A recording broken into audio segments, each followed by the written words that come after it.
Well, welcome to my office. I'm Brian Brady. I'm a CPA. I've been in private practice for many, many decades now. And today we're going to talk about forming your own business. And I'm really proud of you all for taking the big jump to have your own business. But there are a couple of things you need to do that are very important in the setup of your business. The first thing you need to do is you need to get good legal counsel. You need to have a good attorney.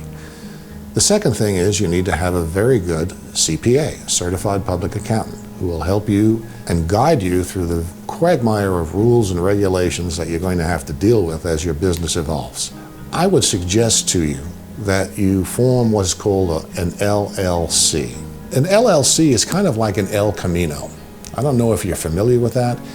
It's kind of an old Chevy that's either a truck or a car, depending on what you need it for. And that's very similar to an LLC.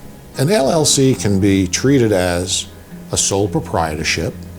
It can be treated as an S corporation. It can be treated as a C corporation. And if there are more than two of you creating a business, it can be treated as a partnership.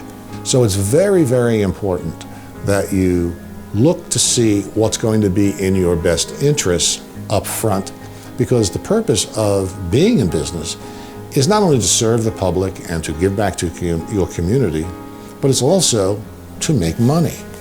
And making money is a great thing, but you have to do it in the right manner. You have to do it ethically, morally, and legally.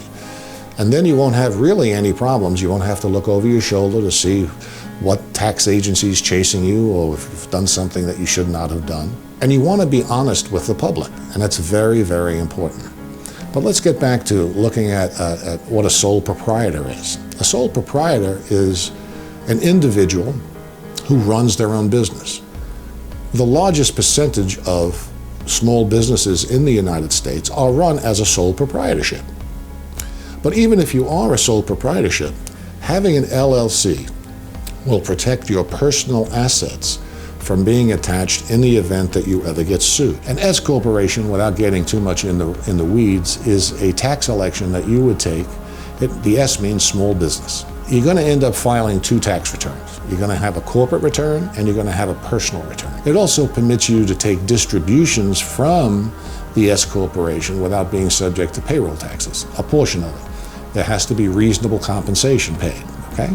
I'm Brian J., your everyday CPA. And instead of billing you for my time today, I'd like you to click the subscribe button and to leave a comment. I'd love to hear from you, and if I do, I'll be able to get back and assist you with anything you might need. Thank you so much.